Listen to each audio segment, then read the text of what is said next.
अच्छा, मैं आपका वो जो इंटरव्यू किया आपने ख्वाजा आसिफ साहब का, मेन उसमें जो चीज़ थी, बड़ी खबर थी, तो वो ये थी कि जनरल फैज़ के हवाले से जो डीजीआई रहे हैं और काबुल में गए थे, सरीना में चाय पी रहे थे, सब ठीक कर देंगे।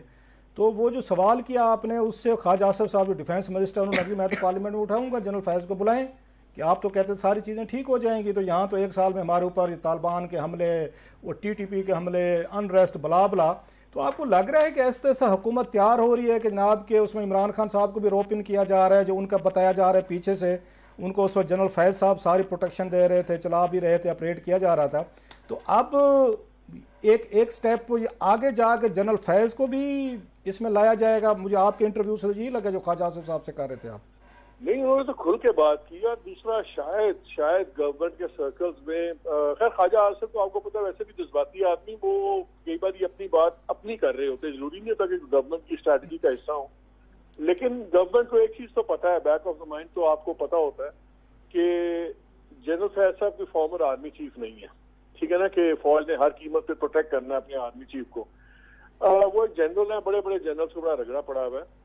और ये भी बड़ी क्लियर बात है कि जो इस वक्त टॉप बॉसेस है, टॉप हिरार्की है आर्मी की, उसका कोई मोहब्बतें नहीं है जनरल फैज साहब के साथ। सो अगर जनरल साहब को रगड़ा लग भी जाएगा या बुला लिया जाएगा तो मेरा नहीं ख्याल कि उस पर कोई एडवर्स रिएक्शन आएगा एस्टेब्लिशमेंट की तरफ से। एट बेस्ट वो इग्नोर करेंगे या उस किस्म की बात करेंगे। तो बिल्कुल हो सकता है ये, इसमें इतनी ज्यादा कोई नेगेटिव कॉन्सिक्वेंसेज नहीं है जो टिपिकल होती हैं ऐसे मामलात में। लेकिन आई थिंक बुलाया जा सकता है। बल्कि मैंने तो उनको कहा, जो ख्वाजा साहब ने उसको कहा कि नहीं अभी रहने दें, मसला ज्यादा ना बढ़ाई, इसको पहले डील कर लें। मैंने तो राजी आप बुला रहे हैं तो फिर एसेट्स का भी जरा पूछ लीजिएगा। नहीं, तो एसेट का, जनरल फैज़ के एसेट का? हाँ बिल्कुल, एसेट्स। अच्छा, उनके भाई जो नजफ थे वो बहुत बड़ी पावरफुल चीज़ थे चकवाल में, उनके खिलाफ एक्शन तो लिया जा सकता है, लिया गया। तो आप समझ रहे हैं कि पैटर्न सेट किया जा रहा है कि नजफ साहब जो वो तहसीलदार थे वहाँ पे, पहले उनको मिसकंडक्ट उनको मुअत्तल किया गया, फिर अब जनरल फैज़ का नाम आना शुरू हो गया कि पार्लियामेंट में बुलाएं।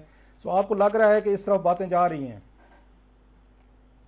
देखिए, पैटर्न तो सजेस्ट करता है, जाती हैं नहीं जाती, वो तो भी असल में वो और इतना कुछ हो रहा है ऑन अ लार्जर स्केल कि शायद ये अभी प्रायोरिटी 1 या प्रायोरिटी 2 नहीं है।